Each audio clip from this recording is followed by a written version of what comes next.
নমস্কার, সবাইকে স্বাগত চম্পা ভিলেজ রেসিপিতে। আমি আশা করছি আমার পুরো ইউটিউব ফ্যামিলি খুব ভালো আছেন। আপনারা সবাই, আমরাও খুব ভালো আছি। আজকে আমি আপনাদের জন্য এনেছি ডিমের একটি অসাধারণ রেসিপি। অবশ্যই আপনারা দেখুন এবং ভিডিওটি ভালো লাগলে কমেন্ট করবেন এবং চ্যানেলটিকে সাবস্ক্রাইব করবেন। ডিমকে যে এভাবেও এই গরমে রান্না করে খাওয়া যায়, এই ভিডিওটি দেখুন, এই রেসিপিটি দেখুন। এই গরমে বাচ্চাদের বা বয়স্কদের যে কেউ এই রেসিপিটি খেতে পারবে। এর জন্য আমি প্রথমেই কিছুটা কয়েকটা ডিম আমি সেদ্ধ করে নিয়েছি। আর আলুগুলোকে আমি পুরোপুরি সেদ্ধ করিনি, আলুগুলোকে আমি হালকা সেদ্ধ করে রেখে দিয়েছি। যে শক্ত রয়েছে আলুটাকে আমি পুরোপুরি সেদ্ধ করিনি। আর এর জন্য আমার যে মশলার প্রয়োজন, আমি এখানে কাঁচা লঙ্কা, পেঁয়াজ, রসুন এবং আদা বেটে নিয়েছি। এবার তাহলে আমরা শুরু করছি আমাদের রেসিপি। আপনারা আসুন, স্কিপ করবেন না, স্কিপ করলে হয়তো আপনারা বুঝতে পারবেন না। আমি এবার তেলটাকে গরম করে নেব। এবার আমি ডিমগুলোকে নুন হলুদ মাখা আছে, নুন হলুদ মাখানো ডিমটাকে ভালো করে ভেজে নেব।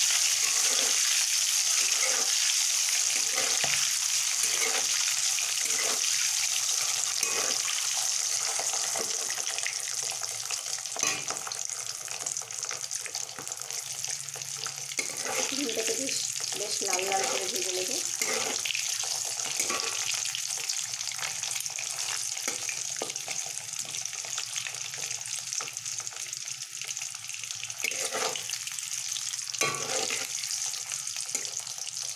এবার আমার ডিমটাকে ভাজা হয়ে গেছে, ডিমটাকে তুলে নেব। এবার আমার যে অর্ধ সেদ্ধ আলুগুলো ছিল সেগুলোকে আমি সেগুলোকে ভেজে নেব।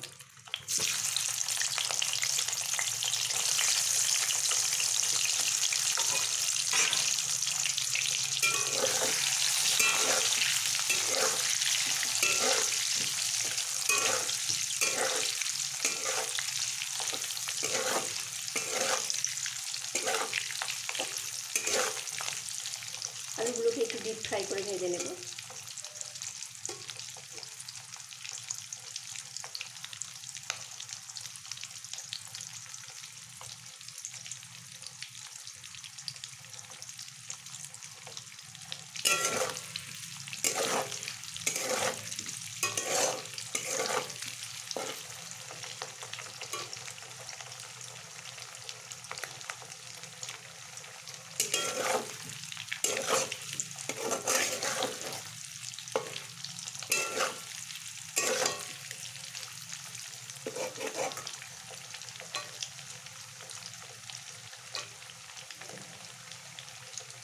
এইভাবে রান্না করলে এই গরমেও ডিম খুব ক্ষতি হবে, মানে শরীরে খুব ক্ষতি করবে না। আমি কিন্তু পুরো রান্নাটা কাঁচা লঙ্কা দিয়েই সারবো। এবার আমি ফোড়ন দেব, দুটো তেজপাতা দিলাম, কাঁচা লঙ্কা দেব এবং পাঁচফোড়ন দেব।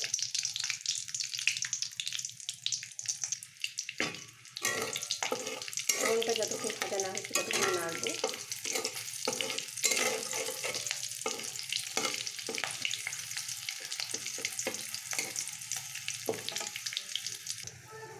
এবার আমার যে মশলা রেডি করা ছিল, এবার আমি সেই মশলাটাকে দেব। এবার আমি পুরো মশলাটাকে দিয়ে দিলাম।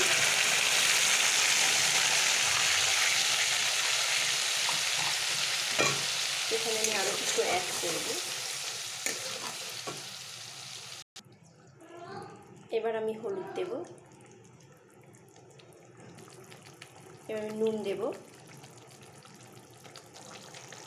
একটু ম্যাগি মশলা দেব,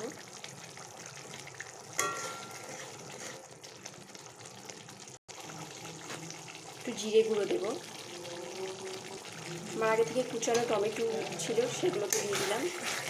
এবার আমি এটাকে ভালো করে কষিয়ে নেব। এখানে আমি কিছুটা টক দই অ্যাড করলাম। মশলাটাকে খুব ভালোভাবে কষিয়ে নেব।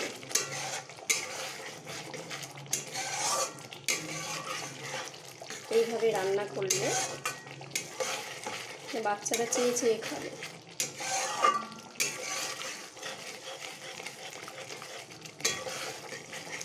খুব বেশি রিচ করলাম না আমি, অল্প পেঁয়াজ অল্প রসুন দিয়ে করছি যেহেতু, আর পুরো রান্নাটা কাঁচা লঙ্কায়।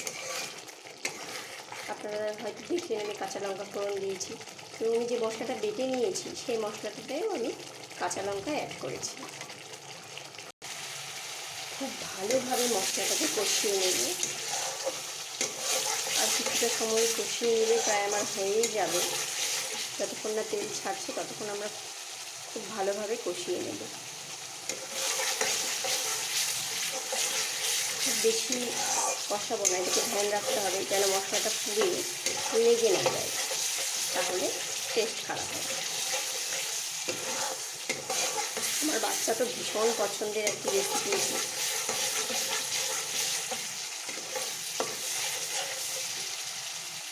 আমার মশলা পুরো কষানো কমপ্লিট। এবার আমি জল অ্যাড করি। এবার আমি জলটাকে অ্যাড করছি।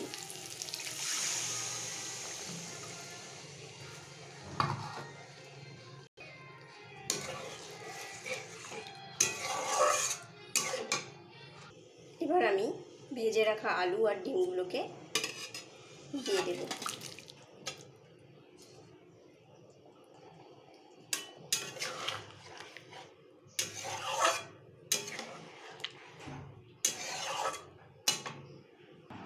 এবার আমার রেসিপিটি রেডি হয়ে গেছে, এটা সার্ভ করতে পারবো। এটা যে কেউ খেয়ে ভালো বলবে, আপনারাও ট্রাই করুন। আপনারা ভালো থাকবেন, সুস্থ থাকবেন। আবার দেখা হবে অন্য কিছু রেসিপি নিয়ে। ততক্ষণের জন্য টাটা। অবশ্যই ভালো থাকবেন। ভিডিওটি ভালো লাগলে চ্যানেলটিকে সাবস্ক্রাইব করবেন।